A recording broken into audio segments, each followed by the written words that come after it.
日本時間16日、右脇腹を痛めているエンゼルスの大谷翔平は11試合連続で欠場しました。大谷は先発メンバーから外れ、代打での出場機会もありませんでした。ネビン監督は練習前に大谷の状態を確認。大谷のスタメンをまだ考えている。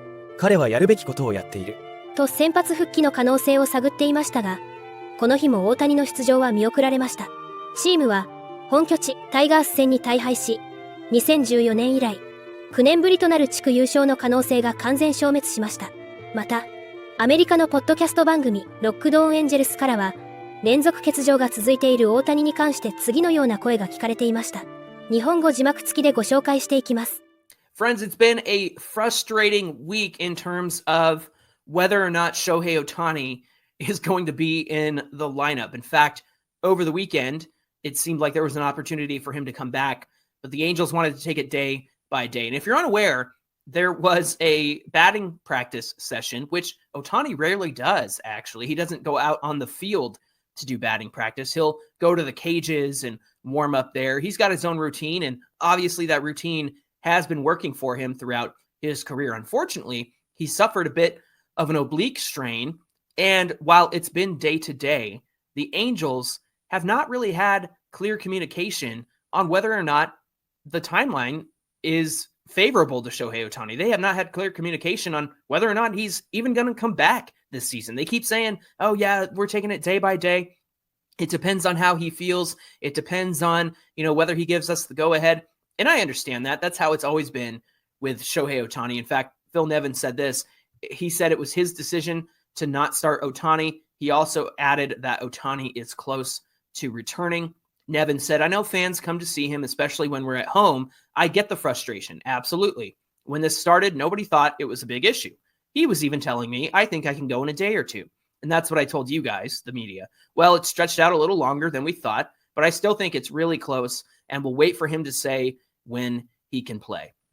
All this back and forth has led to a lot of opinions and comments and things like that, especially ones that say, are the Angels just trying to fool fans into thinking Ohtani is going to be in the lineup so that they come to the ballpark and watch? Well, that might have been the case over the weekend as Cleveland was in town, but the Angels have been up in Seattle, so it doesn't serve them to, dangle the Ohtani carrot in front of fans and say, come to the ballpark. I mean, I'm sure Mariner fans want to see him. I'm sure there's Angels fans in Seattle that want to see him, but at the same time, there was a moment this week where he was in the lineup and was a late scratch just because he's not feeling good. Look, if you're going to go with anybody's opinion here, it's going to be Ohtani. It's going to be the fact that he's going to tell you when he's ready.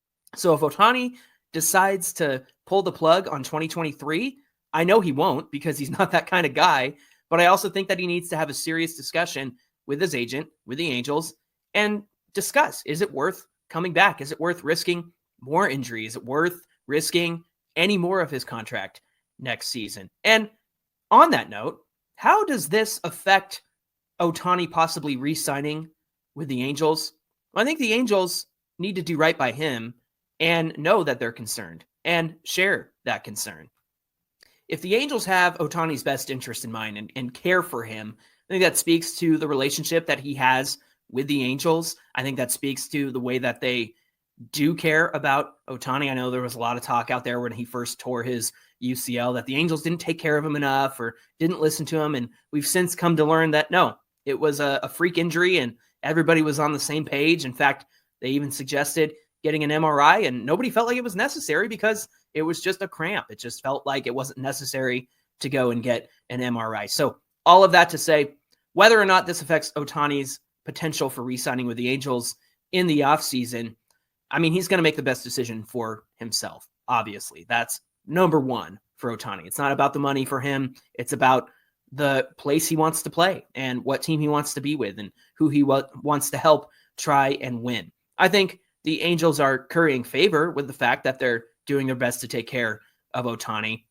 I understand it's frustrating as fans. I understand it feels like that Ohtani carrot is being dangled in front of us. Let's see what happens when they get back to the Big A on Friday. I'm sure we'll have an update. I'm sure that he'll be in the lineup, and I'm sure that'll cause more tickets to be sold if he is back in the lineup on Friday. また、大谷の去就に関してドジャースのポッドキャスト番組ロックドオンドジャースからは次のような声が聞かれていました。And you guys provided them. We're going to talk about the postseason rotation, a look at Shohei Ohtani and what the Dodgers have in mind for him, and what 2024 could look like in Los Angeles. All right, well, there's more questions. The next set of questions will be a little bit about Shohei Ohtani. There's been a couple rumors here and there that the Dodgers are still interested and, would they go after him? So we're going to talk about that. So that's all right, Jeff. I'll just keep going with the questions here. We got a few Ohtani related questions. So I'll read them through and then we can just talk about Ohtani in general for this segment. So one we got from at B Robles Lalador. He says, could the Dodgers go after both Ohtani and Yamamoto? He mentioned that pitching going to be a big need as we've seen this year. Yeah, there's a lot of stuff there. I guess the first question you read was about could they go after both Shohei Ohtani and Yoshinobu Yamamoto? And the answer is yeah, the Dodgers can go after whoever they want. They have the money. He's probably similar to Shohei Ohtani as far as pitching skill goes. Obviously, he'll be a better pitcher than Ohtani next year since Ohtani won't be pitching next year. I don't know. I go back and forth, Vince, on whether they might go after both Ohtani and Yamamoto. What are your thoughts on that? Yeah, it seems, I don't know, unlikely I don't know why. It just seems unlikely that they would go after both. The only really money I've seen attached to Yamamoto was a report for like the Yankees who said maybe they'd be willing to go to like 150 mil or something like that. So, 150 mil realistically is not that much for the Dodgers, depending how many years it is. So, また、この日のデトロイトタイガース戦後に、クラブハウスの大谷のロッカーの私物が全て片付けられていることが発覚し、地元メディアの間では様々な憶測が飛び交っています。大谷のロッカーがきれいに片付けられていると、地元記者が続々と SNS に投稿しており、今季終了の可能性が高まっていると報じています。米メディア、ジアスレチックのエンゼルス版を務めるサム・ブラム記者は自身の X で、翔平大谷のロッカーが片付けられていた。荷造りされたバッグもある。と投稿。さらに地元紙、LA タイムズのサラ・バレンズエラ記者も、大谷のロッカーは数枚のシャツとオールスターゲームのダッフルバッグを除き、ほとんどの私物が片付けられている。彼の水筒はゴミ箱に捨てられていた。と、ロッカールームの内情を伝えていました。